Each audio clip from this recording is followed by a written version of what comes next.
Hello friends, welcome to my YouTube channel the web education. So friends, এই মুহূর্তে আপনাদের জন্য একটা গুরুত্বপূর্ণ আপডেট শেয়ার করব। সেটা হচ্ছে অন্নপূর্ণা ভাণ্ডারের টাকা না ঢুকলে কি করতে হবে, কি করলে আপনারা টাকা পাবেন, কারা টাকা পাবেন না, ফর্ম বাতিল হয়েছে কি না, এই সম্পূর্ণ তথ্য এক এক করে আপনাদের সামনে এই ভিডিওর মধ্যে শেয়ার করার চেষ্টা করব। তো সকলে ভিডিওটা শেষ পর্যন্ত দেখুন এবং যারা চ্যানেল নতুন ভিউয়ার্স রয়েছেন অবশ্যই বলবো এই ধরনের গুরুত্বপূর্ণ নিউজ, কেস আপডেট, নোটিফিকেশন বা স্কিম সংক্রান্ত তথ্য পাওয়ার জন্য অবশ্যই চ্যানেলটি সাবস্ক্রাইব করে পাশে থাকা বেল নোটিফিকেশন অন করবেন। আর ভিডিওটি যতগুলো পারবেন লাইক করবেন, বাকি শেয়ার অবশ্যই করতে ভুলবেন না। তো চলুন ডিটেলস আলোচনা করা যাক যে কিভাবে আপনারা অন্নপূর্ণা ভাণ্ডারের ফর্ম যে টাকা সেটা আপনারা পাবেন। তো দেখুন, 1 জুলাই অর্থাৎ গতকালকে যে অন্নপূর্ণা ভাণ্ডারের দ্বিতীয় কিস্তির টাকা সেটা কিন্তু দেওয়া শুরু হয়ে গেছে এবং সেখানে অনলাইন অফলাইন সমস্তভাবেই নানা রকমভাবে আপনারা ফর্ম ফিল আপ করেছেন এবং সেটা সরকারের তরফ থেকে বলা হয়েছে সরাসরি যে ডিবিটি ট্রান্সফার, সেই ডিবিটি ট্রান্সফারের মধ্য দিয়ে আপনাদের অ্যাকাউন্টে টাকাটা ঢুকবে।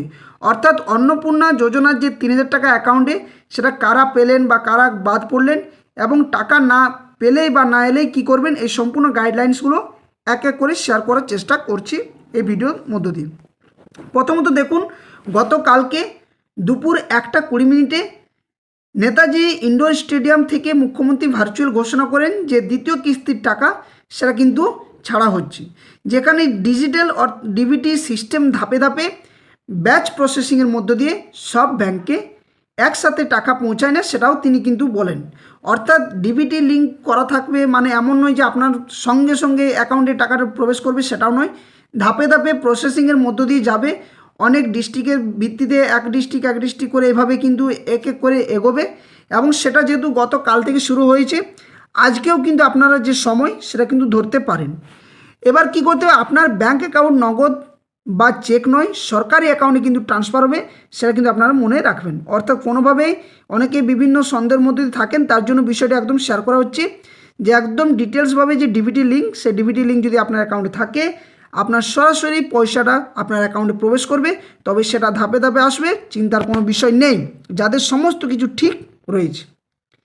এবার আসি, কালকে যে মুখ্যমন্ত্রী ঘোষণা করেছেন সেখানে হচ্ছে এই যে দ্বিতীয় কিস্তির পর্যন্ত মোট 1.60 কোটি কিন্তু মোট আবেদন জমা পড়েছে, যার মধ্যে এই 26 লক্ষ বাতিল হওয়া আবেদন রয়েছে যেটা যাচাইয়ের পর, অর্থাৎ যে যাচাই প্রক্রিয়া চলছে, যেহেতু অনলাইন অফলাইন বা যারা আগেও রিসিভ করেছেন তাদেরও কিন্তু সমস্ত ডকুমেন্টস যাচাই চলছিল।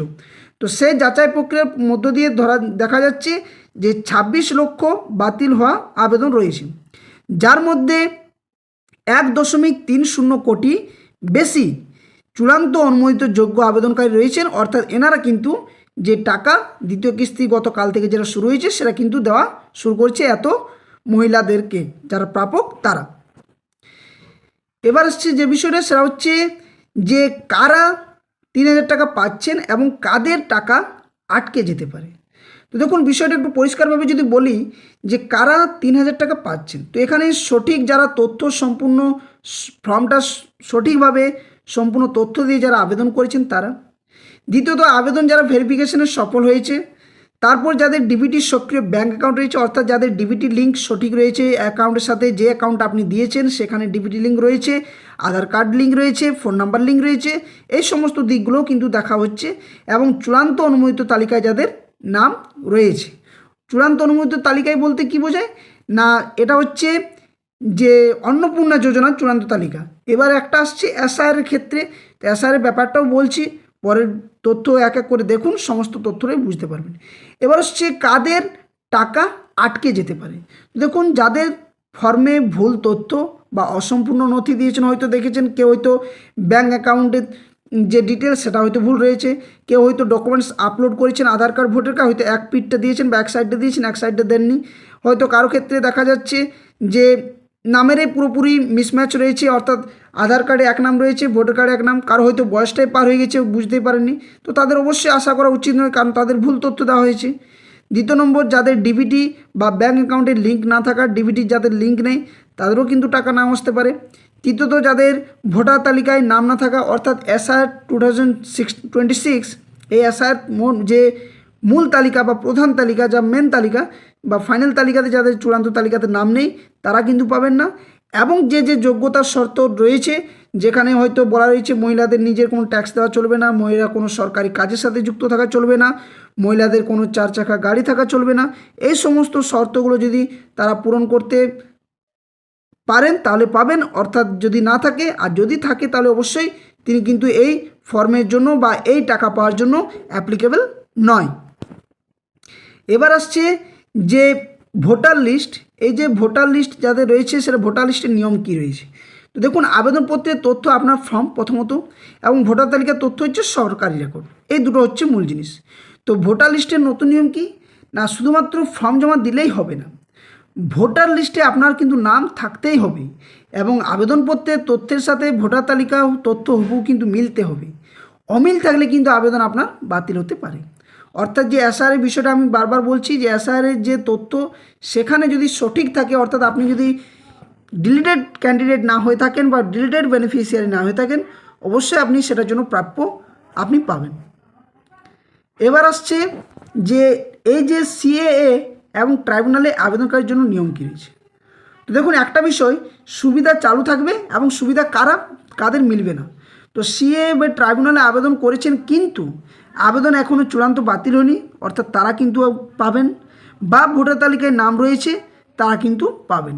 এটা হচ্ছে যে ট্রাইব্যুনালে এসআরের ভিত্তিতে। এবার কারা পাবেন না সিএ বা ট্রাইব্যুনালে আবেদন করেও না, যাদের ভোটার তালিকায় নামে ওঠেনি এবং যোগ্যতার কোনো বৈধ প্রমাণই যাদের নেই, অর্থাৎ সিএর ব্যাপারটা, অর্থাৎ মোট কথা বলতে গেলে যারা এক কথায় ভারতীয় নাগরিক নয় তারা কিন্তু এই সুযোগ সুবিধা থেকে বঞ্চিত থাকবেন, অর্থাৎ তারা যোগ্যই নয় বা তারা পাবেন না। এটা কিন্তু পরিষ্কারভাবে বলা হয়েছে। এবার বলা হচ্ছে যে অফলাইন আবেদনও গ্রাহ্য শুধুমাত্র ভারতীয় নাগরিকদের জন্য। এটা কোন কোন শর্ত রয়েছে। তো জনকল্যাণ শিবিরে যারা অফলাইনে আবেদন করেছেন তাদের কী বলা হচ্ছে না, জনকল্যাণ শিবিরে জমা দেওয়া অফলাইন আবেদনগুলিও কিন্তু যাচাই করা হয়েছে, যাদের ফর্ম সঠিক তারাও কিন্তু অ্যাকাউন্টে টাকা পাচ্ছেন। এবার নাগরিকত্বের শর্ত কি না, এই প্রকল্প শুধুমাত্র যোগ্য ভারতীয় নাগরিকদের জন্য প্রযোজ্য। নাগরিকত্ব সংক্রান্ত শর্ত যদি পূরণ না হয় তাহলে প্রকল্পের সুবিধা পাওয়া যাবে না। আমি আপনাদের সামনে এই ভিডিওর শেষে গতকালকে যে নেতাজি ইন্ডোর স্টেডিয়াম থেকে রাজ্যের মুখ্যমন্ত্রী শুভেন্দু অধিকারী মহাশয় কী বলেছেন সেটাও তথ্যটা শেয়ার করব। অবশ্যই ভিডিওটা শেষ পর্যন্ত দেখবেন, তাহলে বুঝতে পারবেন যে উনি কী তথ্য দিয়েছেন। এবার আসছি পরের যে বিষয়, সেটা হচ্ছে কি না, এই যে আবেদন আপনি জমা করলেন তারপরে পরীক্ষা কী ঘটেছে না, এখানে বলছে যদি টাকা না আসে, অর্থাৎ আজ পর্যন্ত যদি যাদের টাকা না আসবে তারা কি করবেন। তো দেখুন, প্রথমত ব্যাংকের যে এসএমএস, মোবাইল ব্যাংকিং বা পাসবুক চেক করুন। প্রথমত আজ সারাদিন সন্ধ্যা পর্যন্ত অপেক্ষা করুন, কারণ সব ব্যাংকে একসাথে টাকা পৌঁছাচ্ছে না, তাই আজকের দিনও কিন্তু অপেক্ষা করতে হতে পারে, এটা আমার এজামশন হিসেবে বলছি। এবং আগামীকাল অর্থাৎ 3 দিন পর্যন্ত সময় হিসেবে বলা হচ্ছে, আগামীকালও যদি একবার ব্যাঙ্ক অ্যাকাউন্ট চেক করুন, এরপরও টাকা না এলে সরাসরি আপনার ব্লক যে অফিস, ব্লক আধিকারিক অফিস, সেখানে কিন্তু আপনি যোগাযোগ করতে পারেন। ওখান থেকে আপনি তথ্য নিতে পারেন যে কী সমস্যা রয়েছে, ফর্মের ক্ষেত্রে কী সমস্যা। অনেকেরই কী হচ্ছে, রিফান্ড করা যাচ্ছে, কারণ রিফান্ড হয়ে যাচ্ছে, কারণ কি অনেক কিছু তথ্য ভুল থাকার জন্য যাচাই বা যে অ্যাপ্লিকেশনগুলো যেগুলো এনকোয়ারি করা হচ্ছে সেগুলোতে অনেক কিছু ভুল থাকার জন্য সেগুলো রিফান্ড করা হচ্ছে। ওই তথ্যগুলো কিন্তু আপনাদের দেখা উচিত। এবার বিডিও অফিসে যাওয়ার যে প্রস্তুতি আপনি নিবেন, তাহলে আপনি কী কী করবেন বা কী কী নিয়ে যাবেন। তো দেখুন, প্রথমত যা সাথে নেবেন সেটা হচ্ছে আবেদন নম্বর, যেটা অ্যাপ্লিকেশন নাম্বার আপনার থাকবে সেটা অবশ্যই আপনি রাখবেন এবং নিয়ে যাবেন। ফর্মের রিসিভ কপি বা হার্ড কপি, আধার এবং ব্যাংকের পাসবই, এগুলো আপনার মাস্ট দরকার।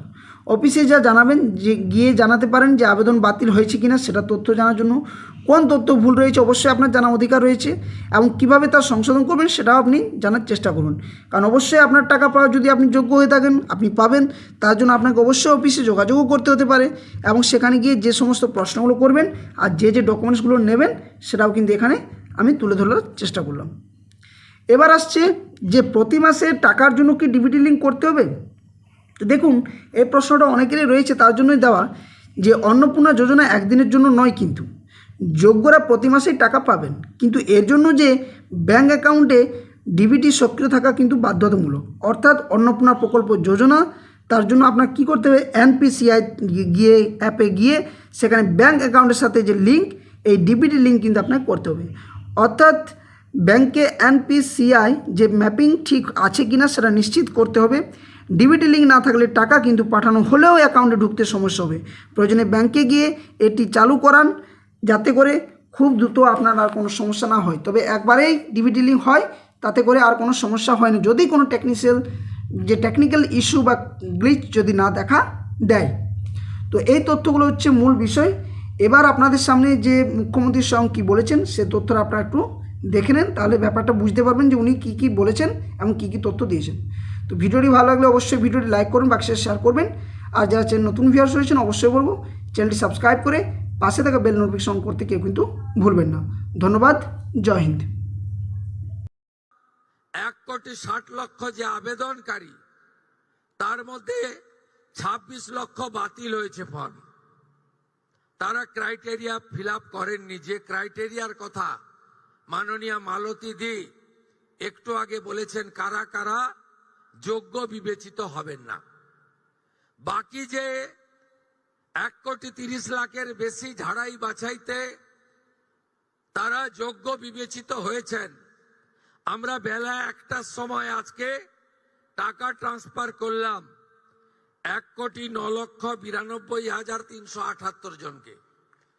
আজকে রাত্রি 12টা পর্যন্ত বাকিরাও পোর্টাল আপলোড হতে হতে তাদের অ্যাকাউন্টেও টাকা ঢুকতে শুরু করবে।